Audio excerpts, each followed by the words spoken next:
ಬೆಂಗಳೂರಿಗೆ ದರ್ಶನ್ ವಾಪಸ್ ಆಗಿದ್ದಾರೆ. 10 ದಿನಗಳ ಡೆವಿಲ್ ಶೂಟಿಂಗ್ ಮುಗಿಸಿ ರಿಟರ್ನ್ ಆಗಿದ್ದಾರೆ ದರ್ಶನ್. ಪತ್ನಿ ಜೊತೆ ಬೆಂಗಳೂರಿಗೆ ಬಂದಿಳಿದಿದ್ದಾರೆ ನಟ ದರ್ಶನ್. ಥೈಲ್ಯಾಂಡ್ನಲ್ಲಿ ಡೆವಿಲ್ ಸಿನಿಮಾದ ಶೂಟಿಂಗ್ನಲ್ಲಿ ಬ್ಯುಸಿಯಾಗಿದ್ರು. ಇನ್ನು ತಡರಾತ್ರಿ ಕೆಂಪೇಗೌಡ ಏರ್ಪೋರ್ಟ್ಗೆ ಆಗಮಿಸಿದ್ದಾರೆ. ಇನ್ನೇನು ಕೆಲವೇ ದಿನಗಳಲ್ಲಿ ಡಿ ಗ್ಯಾಂಗ್ ಬೇಲ್ ಭವಿಷ್ಯ ನಿರ್ಧಾರವಾಗಲಿದೆ. ಥೈಲ್ಯಾಂಡ್ನಿಂದ ಬೆಂಗಳೂರಿಗೆ ಚಾಲೆಂಜಿಂಗ್ ಸ್ಟಾರ್ ದರ್ಶನ್ ವಾಪಸ್ ಆಗಿದ್ದಾರೆ. ಸುಪ್ರೀಂ ಕೋರ್ಟ್ನಲ್ಲಿ ರೇಣುಕಾಸ್ವಾಮಿ ಕೊಲೆ ಪ್ರಕರಣದ ಒಂದು ಜಾಮೀನಿನ ಭವಿಷ್ಯ ನಿರ್ಧಾರವಾಗುತ್ತೆ. ಹೀಗಾಗಿ ಫುಲ್ ಟೆನ್ಷನ್ನಲ್ಲೇ ದಾಸ ಎಂಟ್ರಿ ಕೊಟ್ಟಿದ್ದಾರೆ. ದರ್ಶನ್ಗೆ ಮತ್ತೆ ಜೈಲು ಸೇರ್ತೀನಾ ಎನ್ನುವಂತಹ ಭಯ ಕಾಡ್ತಾ ಇದೆಯಾ? ಈ ಹಿಂದೆ ದರ್ಶನ್ ಅವರ ಮುಖದಲ್ಲಿ ಇದ್ದಂತಹ ತೇಜಸ್ಸು ಈಗ ಕಾಣಿಸ್ತಾ ಇಲ್ಲ. ಹಲವು ಸಮಸ್ಯೆಗಳನ್ನು ತಲೆಯಲ್ಲಿ ತುಂಬಿಕೊಂಡಿರೋ ರೀತಿ ದರ್ಶನ್ ಅವರ ಮುಖ ಇರುವಂಥದ್ದು. ಇನ್ನು ಹೈಕೋರ್ಟ್ ಜಾಮೀನು ಪ್ರಶ್ನಿಸಿ ಸುಪ್ರೀಂ ಕೋರ್ಟ್ಗೆ ಅರ್ಜಿಯನ್ನು ಸಲ್ಲಿಸಿತ್ತು ಪೊಲೀಸ್ ಇಲಾಖೆ. ಸುಪ್ರೀಂ ಕೋರ್ಟ್ನಲ್ಲಿ ಏನು ನಿರ್ಧಾರ ಆಗುತ್ತೆ ಅಂತ ದರ್ಶನ್ ಆ ಕಡೆ ಒಂದು ಗಮನವನ್ನು ಹರಿಸ್ತಾ ಇದ್ದಾರೆ, ಚಿಂತೆ ಮಾಡ್ತಿದ್ದಾರೆ. ಇನ್ನು ರಾಜ್ಯ ಹೈಕೋರ್ಟ್ನಲ್ಲಿ ಕಾಟೇರನಿಗೆ ರಿಲೀಫ್ ಸಿಕ್ಕಿತ್ತು. ಆದರೆ ಸುಪ್ರೀಂ ಕೋರ್ಟ್ನಲ್ಲಿ ದಾಸನ ಅರ್ಜಿ ಸೈಲೆಂಟ್ ಆಗಿದೆ.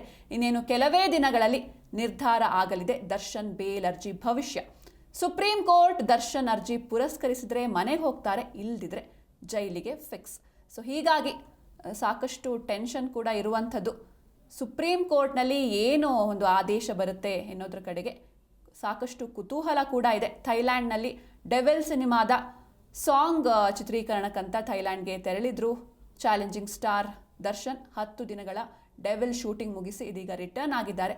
ತಡರಾತ್ರಿ ಕೆಂಪೇಗೌಡ ಏರ್ಪೋರ್ಟ್ಗೆ ಆಗಮಿಸಿದ್ರು. ಪತ್ನಿ ಜೊತೆ ಬೆಂಗಳೂರಿಗೆ ಬಂದಿದ್ದಾರೆ ನಟ ದರ್ಶನ್. ಇನ್ನೇನು ಕೆಲವೇ ದಿನಗಳಲ್ಲಿ ಡಿ ಗ್ಯಾಂಗ್ ಬೇಲ್ ಭವಿಷ್ಯ ಕೂಡ ನಿರ್ಧಾರವಾಗುತ್ತೆ.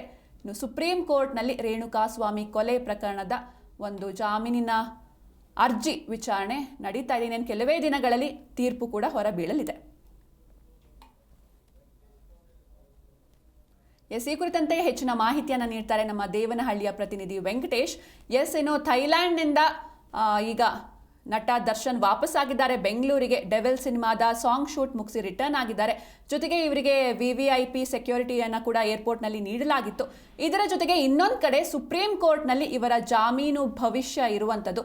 ಹೀಗಾಗಿ ಅವರ ಮುಖದಲ್ಲಿ ಟೆನ್ಷನ್ ಏನಾದರೂ ಕಾಣಿಸ್ತಿತ್ತಾ ಹೇಗೆ ಅಂತ?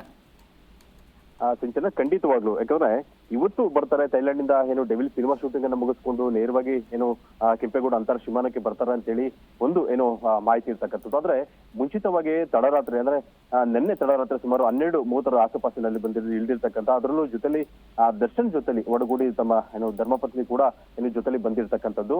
ತಮ್ಮ ಇಡೀ ಕುಟುಂಬದ ಪರಿವಾರ ಜೊತೆಲಿ ಥೈಲ್ಯಾಂಡ್ಗೆ ತೆರಳಿರ್ತಕ್ಕಂಥ ದರ್ಶನ್ ಈಗ ಒಂದು ರೀತಿ ಸಂಕಷ್ಟದಲ್ಲಿ ಸಿಗಾಕೊಂಡು ಒಂದು ರೀತಿ ಏನು ಈ ಕಡೆ ಯಾವುದೇ ರೀತಿ ಆತಂಕದಲ್ಲಿ ಇರ್ತಾರ ಅಂತಕ್ಕಂಥದ್ದು ಅಂದ್ರೆ ಎಲ್ರಿಗೂ ಕುತೂಹಲ ಆಯ್ತು. ಆದ್ರೆ ಅದನ್ನ ಲೀಲಾಜಾಲವಾಗಿ ತಮ್ಮ ಏನು ಹಾವಭಾವಗಳನ್ನ ಗಮನಿಸಿದಾಗ ನಿಜಕ್ಕೂ ಕೂಡ ಅವರ ಮುಖದಲ್ಲಿ ಎಲ್ಲೋ ಒಂದ್ ಕಡೆ ಆತಂಕ ಇದೆ ಅಂತಕ್ಕಂಥದ್ದು ಮೇಲ್ನೋಟಕ್ಕೆ ಎದ್ದು ಕಾಣ್ತಿರ್ತಕ್ಕಂಥದ್ದು. ಯಾಕೆಂದ್ರೆ ಕಳೆದ ಏನು ಹೈಕೋರ್ಟ್ ಏನು ಜಾಮೀನನ್ನ ಏನು ಕೊಟ್ಟಿದ್ದು, ಆ ಹಿನ್ನೆಲೆಯಲ್ಲಿ ಸಾಕಷ್ಟು ಏನು ಗೊಂದಲಗಳು ಇತ್ತೀಚೆಗೆ ಏನು ಆಗ್ತಿರ್ತಂತಹ ಹಿನ್ನೆಲೆ ಸುಪ್ರೀಂ ಕೋರ್ಟ್ ಎಲ್ಲೋ ಒಂದ್ ಕಡೆ 10 ದಿನಗಳ ಕಾಲ ಏನು ಗಡುವನ್ನ ಕೊಟ್ಟಿರ್ತಕ್ಕಂಥದ್ದು. ಆದ್ರೆ ನಿಜಕ್ಕೂ ನಾವು ಫಾಸ್ಟಿವ್ ಅಥವಾ ಈ ಮಧ್ಯೆ ಮತ್ತೆ ಏನು ಜೈಲಿಗೆ ಹೊರತಕ್ಕಂಥ ಪ್ರಮೇಯ ಏನು ಉದ್ಭವ ಆಗುತ್ತೆ ಅಂತಕ್ಕಂಥದ್ದು ಎಲ್ಲೊಂದು ಕಡೆ ಗೊಂದಲ ಈಗಲೂ ಕೂಡ ತಮ್ಮ ಮುಖದ ಏನು ಭಾವಗಳಲ್ಲಿ ಎದ್ದು ಕಾಣ್ತಿರ್ತಕ್ಕಂಥದ್ದು.